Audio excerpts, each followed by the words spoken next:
ইতালির কাছ থেকে অত্যাধুনিক যুদ্ধবিমান ইউরোফাইটার টাইফুন কিনতে যাচ্ছে বাংলাদেশ।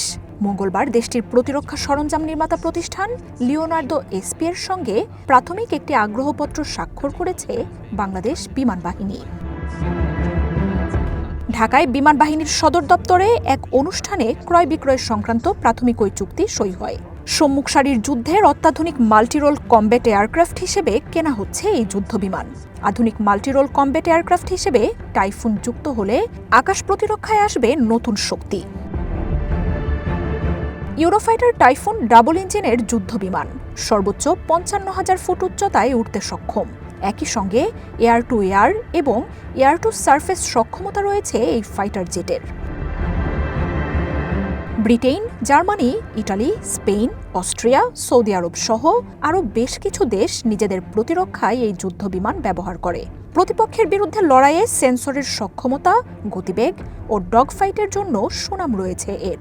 এছাড়াও উন্নত রাডার, মিসাইল ও ইলেকট্রনিক ওয়ারফেয়ার সিস্টেমের ক্ষিপ্রতা আরও বাড়িয়ে দেয়।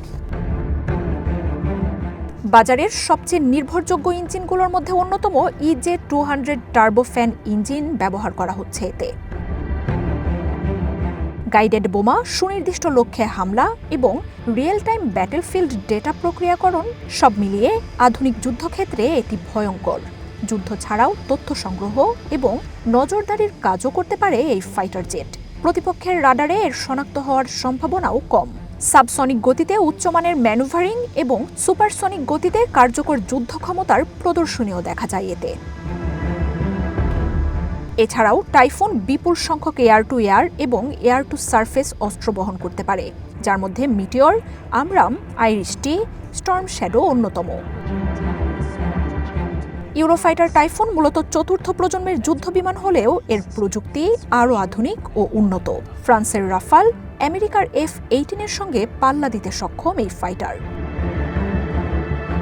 সম্প্রতি নিজেদের প্রতিরক্ষায় ব্রিটেনের কাছ থেকে 20টি ইউরোফাইটার টাইফুন কেনার চুক্তি করেছে তুর্কি। মার্জিয়া উপমা, ওয়ান ইন্টারন্যাশনাল ডেস্ক।